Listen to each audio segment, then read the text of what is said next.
Coba deh bayangin adegan ini. Sepasang suami istri lagi duduk di meja makan. Mereka makan, tapi hening. Udaranya tuh kerasa berat banget, bikin sesek. Ini bukan diam-diaman yang romantis ya. Di tengah-tengah mereka ada sesuatu yang nggak kelihatan. Mungkin tumpukan tagihan, yang sinarnya merah dan bayangannya pelan-pelan ngecekik mereka berdua. Mungkin kamu mikir, paling masalahnya orang ketiga. Salah, kamu salah besar. Pemburu nomor satu dalam hubungan itu, dia nggak punya wajah, nggak ninggalin jejak lipstik, nggak punya suara. Dia nyelinap gitu aja. Dan pas kamu sadar dia ada di sana, biasanya semuanya udah telat. Oke, kita sebut aja namanya ya. Hantu ini adalah uang. Dia itu pihak ketiga yang tanpa sadar kamu undang masuk setiap kali kamu milih buat diam. Kenapa? Karena uang itu nggak pernah cuma soal angka.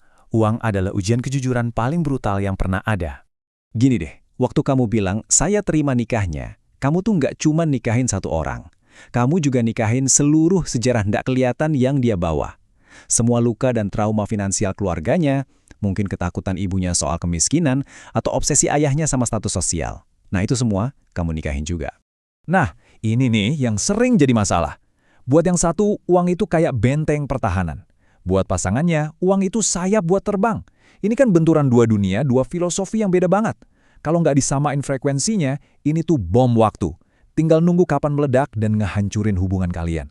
Tapi, ada loh horor yang lebih dalam dari sekedar saldo rekening yang kosong. Sesuatu yang nusuknya lebih dalam daripada berantem soal tagihan. Kita sebut aja ini selingkuh finansial. Jadi, apa sih selingkuh finansial itu? Gampangnya gini deh. Ini adalah setiap tindakan di mana kamu sengaja nutup-nutupin kebenaran soal duit dari orang yang harusnya jadi partner satu tim kamu. Sesimpel itu.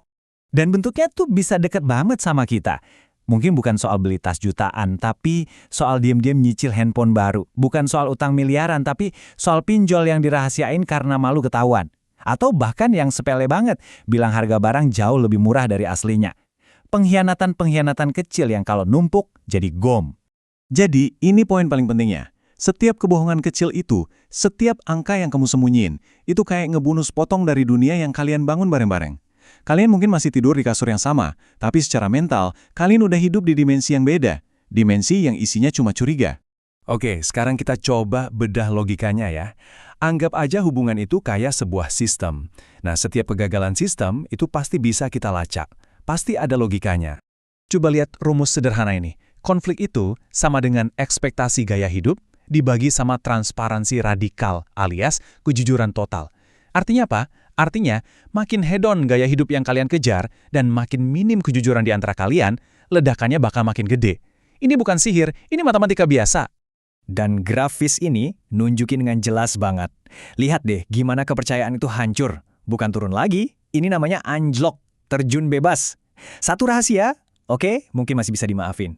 3 rahasia, fondasinya udah goyang. Kalau lebih dari 5, ya sama aja kayak bangun rumah di atas tanah longsor.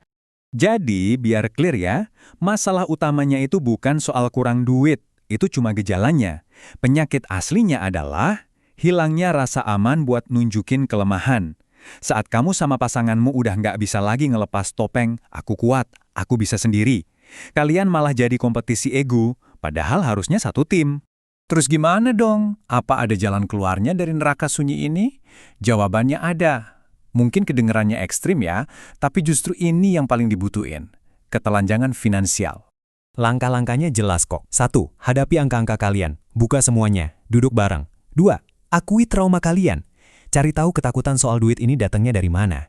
Dan 3. Yang paling penting, bangun lagi dari awal. Tapi kali ini, di atas fondasi kejujuran total. Bukan di atas pasir kebohongan. Dan inilah kebenarannya. Telanjang secara finansial itu jauh lebih intim. Kenapa? Soalnya pas kamu buka semua angkamu, semua ketakutanmu, semua kesalahanmu, nggak ada lagi tempat buat sembunyi. Justru disitulah keintiman yang sesungguhnya dimulai. Jangan biarkan dompetmu membunuh hatimu. Nah, pertanyaannya sekarang, buat kamu sama pasanganmu, sudahkah benar-benar telanjang secara finansial? Atau kalian masih nyimpen hantu itu di antara kalian? Coba deh pikirin baik-baik.